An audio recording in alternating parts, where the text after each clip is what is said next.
Բարև ձեզ սիրելի հայրենակիցներ, իմ համար մեծ պատիվ է այստեղ այսօր գտնվել մեր դաշինքի ղեկավարի հետ միասին և աբովյանցիների առջև խոսել մեր ապագա անելիքների մասին։ Մենք այստեղ ենք, որովհետև կարևորում ենք ապագա խորհրդարանական ընտրությունները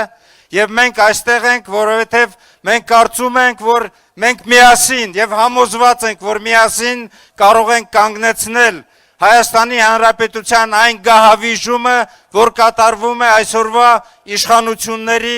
օրոք։ Քիչ առաջ շրջելով մեր հայրենակիցների հետ հանդիպեցի զոհվածի ծնողի։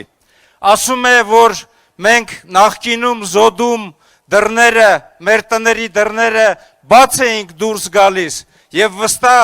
քայլում և զբաղվում մեր խնդիրներով գյուղատնտեսությամբ։ Այսօր նույնիսկ վախենում ենք տների դռները բաց թողնել, որովհետև անվտանգ են Հայաստանի Հանրապետության սահմանները։ Այս իշխանությունների օրոք ոչնչացվեցին, կարելի ասել, ուղղակի արժեզրկվեցին բոլոր այն արժեքները, բոլոր այն արդյունքները, որ մենք ձեռք ենք բերել նորօրյա պատմության ընթացքում։ Անվտանգության խնդիրը, խաղաղությունը և կայուն իրավիճակը Հայաստանի Հանրապետության համար ամենակարևորն է։ Սիրելի հայրենակիցներ, տեսեք, այսօրվա իշխանությունները ասում են, որ խաղաղությունը անվտանգության երաշխիք է։ Խաղաղությունը չի կարող երբևիցե երաշխիք լինել, որովհետև այն ազգային անվտանգության հիմնարար արժեք է։ Խաղաղության համար երաշխիքները լինում են ազգային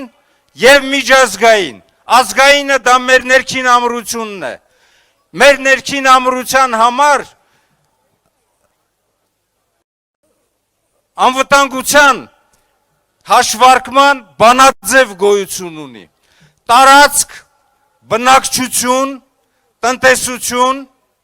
բանակ, ռազմավարական նպատակ և հավաքական կամք։ Այս ամենին մեր նորօրյա պատմության ընթացքում, մեր դաշինքի ղեկավարի գլխավորությամբ մենք կարողացել ենք հասնել։ Արցախն ու Հայաստանը միասնական, կայուն, զարգացող և անվտանգ տարածք են եղել։ Դրա համար Արցախը եղել է մեր զրահաբաճկոնը և զոդում մենք որևիցե մի խնդիր այսօր այն ժամանակ չենք ունեցել։ Բնակչությունը եղել է համախմբված և մենք միասնության, մեր ռազմավարական նպատակների, մեր հավաքական կամքի շնորհիվ է, որ հասել ենք հաջողությունների։ Տնտեսությունը ոտքի է կանգնել և Հայաստանի Հանրապետության յուրաքանչյուր տարածք, մանավանդ Աղետի գոտի ենթակառույցներ սկսել են զարգանալ Ռոբերտ Քոչարյանի գլխավորությամբ։ Արցախում ես եղել եմ այն ժամանակ, երբ Ռոբերտ Քոչարյանը ղեկավարում էր Արցախյան առաջին գոյապայքարը։ Մենք հաղթել ենք ոչ միայն հմուտ կառավարման, ոչ միայն ռազմավարական գործողությունների, ոչ միայն բանակի արագ ձևավորման, այլ նաև փորձառու անձնավորության անձնական օրինակի շնորհիվ, անձնական օրինակի, որ հանրապետության նախագահը ավտոմատը ձեռքին, որտեղ որ պետք է եղել, ինքը հայտնվել է զինվորի կողքին։ Ինքը անընդհատ առաջի գծում է եղել, երբ ես եղել եմ տարբեր պաշտոններում անվտանգության համակարգում։ Ամենակարևորը, առաջին ազատամարտի ժամանակ Ռոբերտ Քոչարյանի ընտանիքը և մնացած բոլորի պատասխանատուների ընտանիքները տեղում են եղել և միասին տարել են բոլոր այն զրկանքները, տարել են բոլոր այն դժվարությունները, որոնք որ կրել է Արցախը։ Հիմա մենք կարող ենք համեմատություններ անել, ովքեր են այսօրվա իշխանությունները, որոնք որ ասում են Արցախը հայկական չի եղել, իրենք չեն տեսել 150,000 բնակիչների,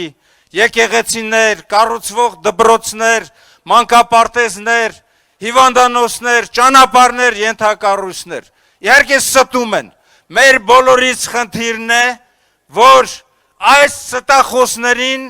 հեռացնենք իշխանությունից։ Համաձայն եք ինձ հետ։ Մենք կարող ենք միայն մեր փորձառու թիմի եւ այս փորձառու թիմը համադրում է փորձառությունն ու երիտասարդ ավյունը։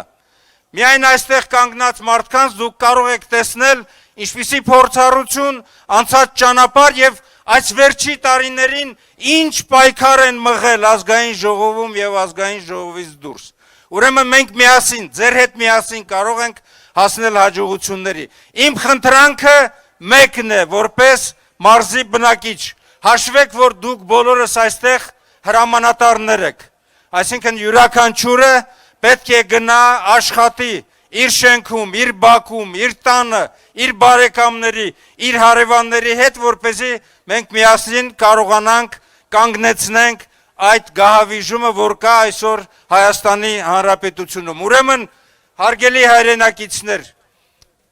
հունիսի 7-ին ընտրում ենք համար,